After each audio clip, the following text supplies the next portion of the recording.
Badan ini dipenuhi dengan darah. Sambil kedua tangannya memegangi kedua anak yang baru saja meninggal. Pria ini tidak bermaksud untuk kabur. Dia menangis kencang dengan memegangi kedua anak itu. Ayah dari anak itu berlari kemari dengan membawa segerombolan orang. Dan memukuli pria itu. Orang-orang melerai ayah yang kehilangan kendali itu. Di saat itu sang pria berkata, "Aku juga tidak bisa apa-apa. Aku sudah mencoba untuk menolongnya tetapi tidak sempat." Polisi mengarahkan pistol ke dagunya. "Hei, kau ditangkap karena pembunuhan." Dengan cepat pria itu ditangkap dan dibawa ke penjara. Berat pria ini hampir saja menghancurkan mobil polisi. Iya, benar. Membawa semua rasa sakit. Gimana tidak berat? Penjaga penjara ini bernama Paul. Karena uretritis. Setiap kali buang air kecil pasti sakit seperti dikikis pisau. Pria ini turun dari mobil. Perci tidak berhentinya berteriak, "Hukuman mati sudah datang. Hukuman mati sudah datang." Tidak memedulikan perasaan narapidana. Paul pun emosi. Narapidana hukuman mati perlu dihibur dan lebih dihormati. Paul menyuruhnya diam. Pria raksasa ini bernama Coffee. Sama nadanya dengan Coffee. Paul memberikan isyarat agar dia memasuki sel. Coffee sedikit ketakutan. Perci yang merasa kesal pun memukulinya lagi. Dan menyuruhnya masuk. Paul pun emosi. Menyuruh Perci untuk pergi sementara. Iya, benar hanya bisa sementara. Perci itu agak keras kepala. Melihat adegan ini narapidana lain memprovokasi Perci. Perci pun menggunakan tongkatnya dan mematahkan 3 jari orang tersebut. Keduanya menyelesaikannya seperti ini. Coffee dengan suara rendah menanyai Paul. "Di sini pas malam kalau tidur, lampunya bakal dimatiin gak?" Dia sedikit takut gelap. Sebenarnya yang dia takutkan adalah kegelapan di sikap manusia. Lalu dia mengulurkan tangan kanan ke Paul. Paul sedikit ragu. Tetapi terakhir dia memilih untuk mempercayainya. Wajahnya dipenuhi dengan kelembutan dan kepolosan. Paul merasa karakter Coffee itu baik. Tidak seperti pembunuh. Lalu memeriksa data-data kejahatannya. Kejahatannya yaitu yang muncul di adegan pertama itu. Dalam hati Paul merasakan kecurigaan. Hari ini di dalam sel muncul seekor tikus. Yang sedang makan dan kelihatannya sangat imut. Ini memberikan para polisi sebuah kesenangan.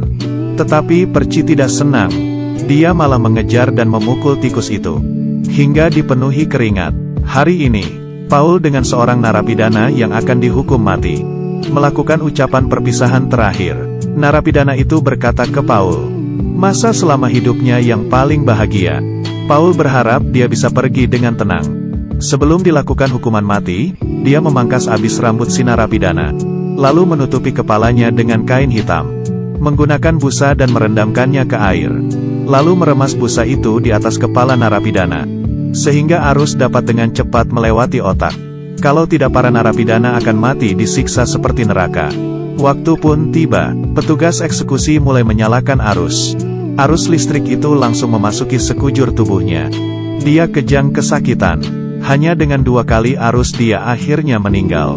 Orang itu sudah mati tetapi Perci masih saja mengejek mayatnya. Paul dan rekan memberikan dia pelajaran. Hari ini kedatangan narapidana baru yang bernama Harry. Orang ini sangat miskin dan ganas. Menggunakan pistol dan membunuh 3 orang. Salah satu korbannya adalah seorang ibu hamil.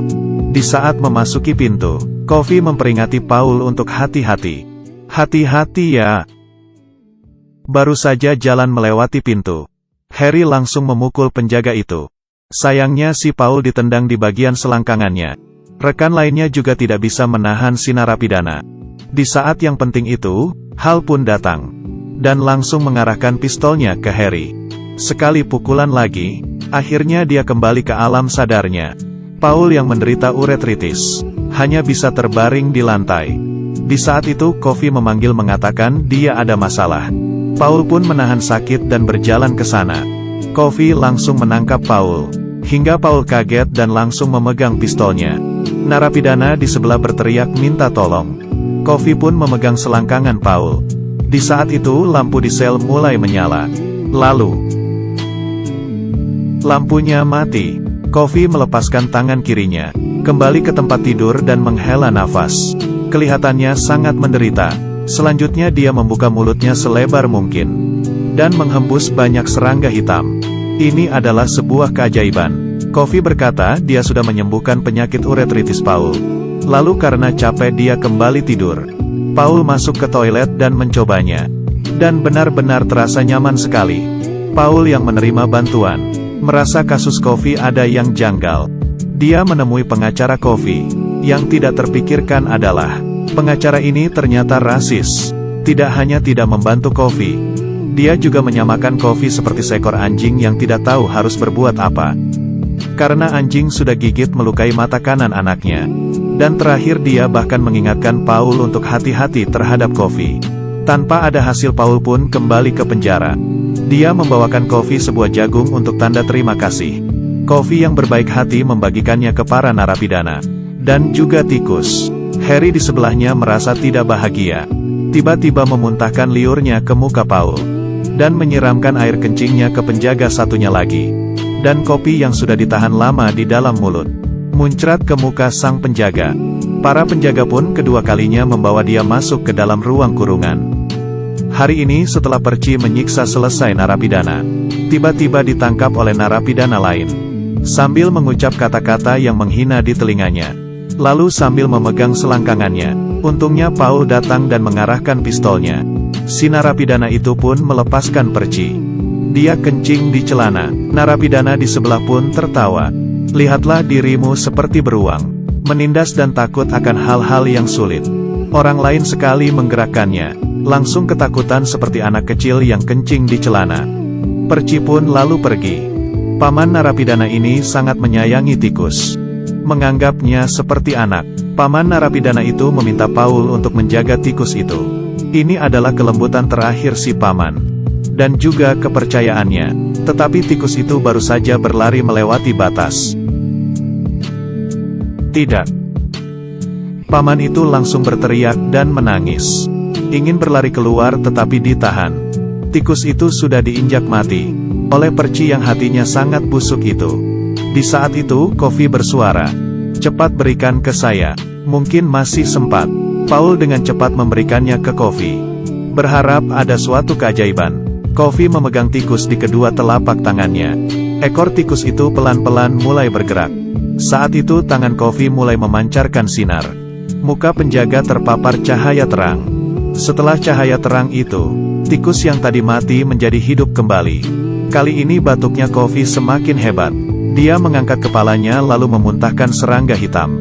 Keajaiban ini terjadi untuk kedua kalinya. Paman narapidana itu bertemu tikus itu lagi sebelum dieksekusi. Dan Paul menangkap si Perci. Mengancamnya untuk pergi setelah eksekusinya selesai. Kalau tidak dia akan mati. Sangat tidak kebetulan, orang yang selanjutnya akan dieksekusi adalah si paman itu. Perci yang tidak tahu malu itu demi balas dendam ke si paman narapidana. Sengaja tidak merendam busa itu ke air. Paul terlambat menyadarinya. Setelah arus listrik itu dinyalakan, paman itu berteriak kesakitan. Di sisi lain narapidana ini sedang bersorak. Kofi pun juga merasakannya, kesakitan yang dirasakan oleh paman. Sekujur badannya tidak berhenti berkedut. Yang disiksa itu dirinya sendiri. Tikus pun lari karena ketakutan. Yang di tempat merasa ketakutan. Terakhir paman itu mati karena terbakar hangus. Para penjaga marah dan memukul Perci. Tetapi selain ini mereka juga tidak bisa melakukan apa-apa. Memangnya orang jahat ini benar-benar tidak ada yang bisa mengatasinya. Hari ini Paul dan rekannya memutuskan hal yang penting.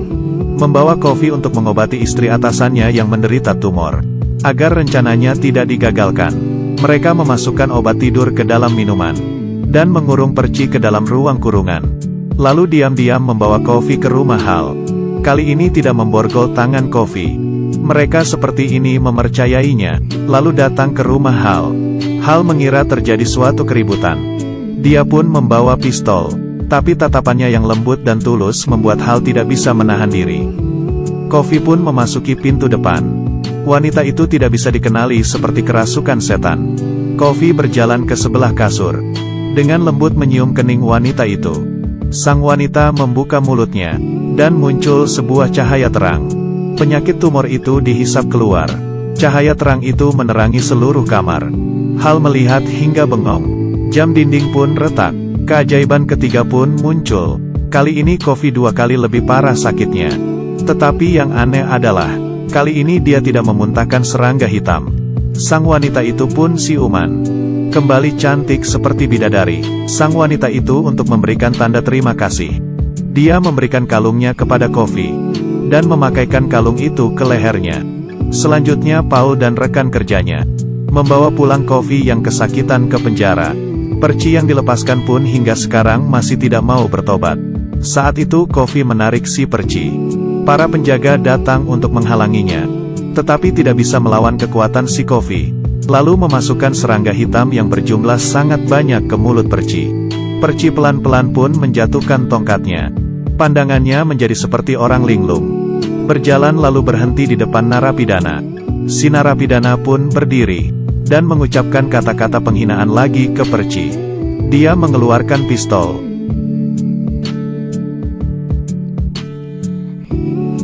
Tiba-tiba serangga hitam keluar dari mulut si Perci.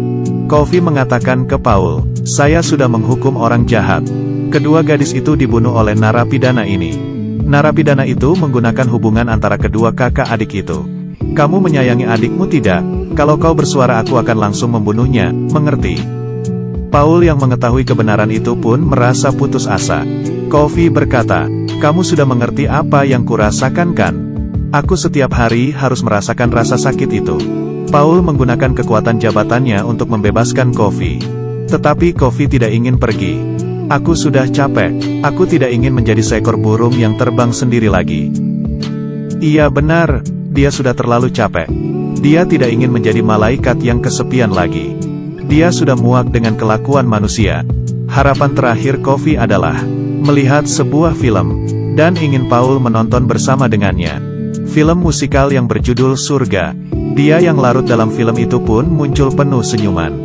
Hari ini pun datang. Coffee mengatakan dia takut gelap. Boleh gak tidak perlu menggunakan penutup kepala. Paul pun memperbolehkannya. Lampu bohlam pun meledak. Pria yang menciptakan beberapa keajaiban ini akhirnya meninggalkan dunia ini selamanya. Setelah mengantar Coffee, Paul meninggalkan penjara. Setelah bertahun-tahun, Paul yang sudah tua membawa istrinya ke sebuah rumah pondok kayu.